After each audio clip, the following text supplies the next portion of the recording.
Halo semuanya, tahukah Anda ini apa?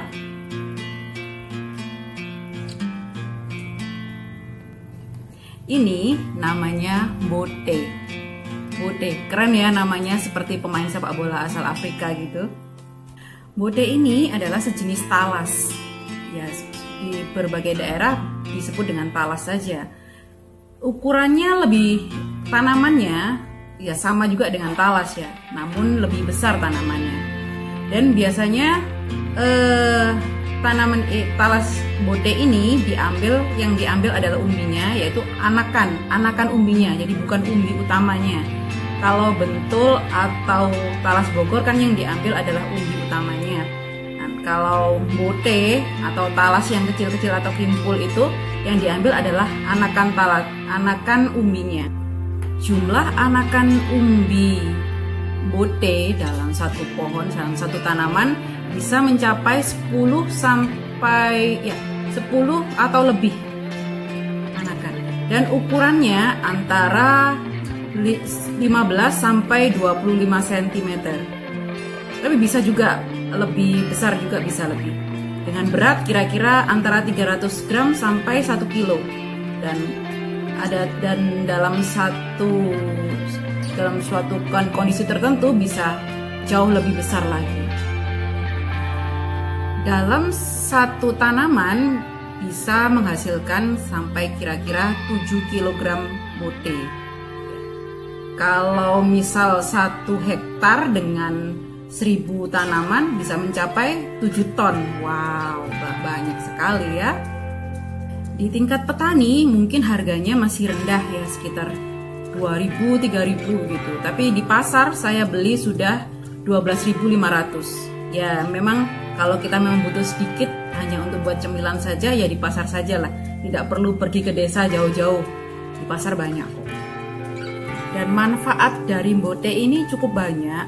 Dia mengandung antioksidan alami dan rendah lemak, mencegah penuaan dini, serta mencegah meningkatnya gula darah, serta melancarkan pencernaan.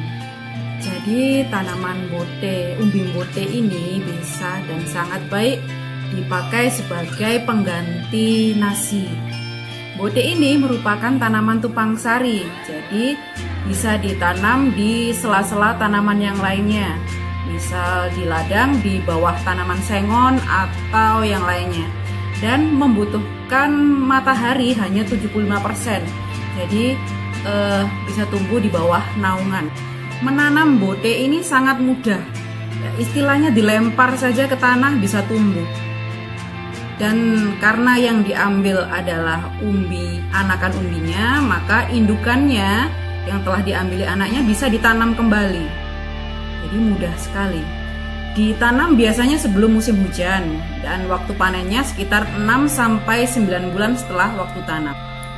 Jika dipanen terlalu cepat atau masih terlalu muda, hasilnya tidak akan empuk atau kenyal. Dan kalau terlambat panennya mungkin akan keras. Dan kalau kita potong,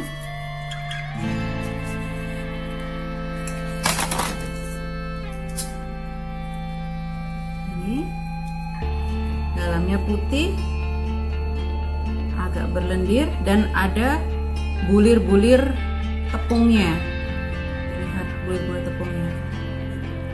Cara mengkonsumsi yang paling mudah ya dikukus saja. Tapi banyak cara untuk mengkonsumsinya. Bisa dibuat keripik, bisa dibuat stik bote, atau panganan kue kering atau basah. Ya kolak pun bisa. Jadi terserah bagaimana Anda untuk mengkreasikan tanaman ini.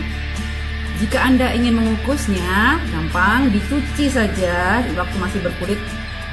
Dicuci sampai bersih, lalu dipotong-potong sesuai selera dan dikukus. Dan saya sudah ada yang dikukus.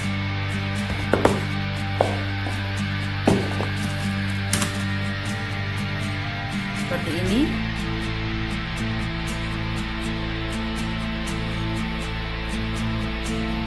Bagaimana rasanya? Mari kita coba.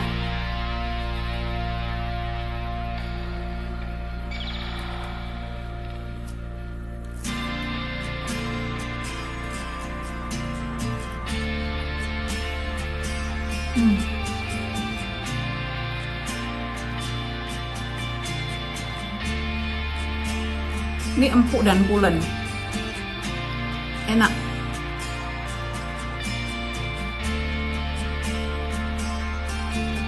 Rasanya seperti talas juga, tapi ini tidak gatal ya.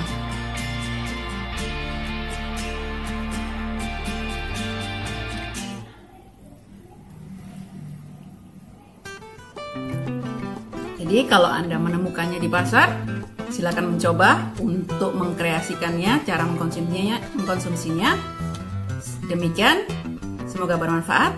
Sampai jumpa.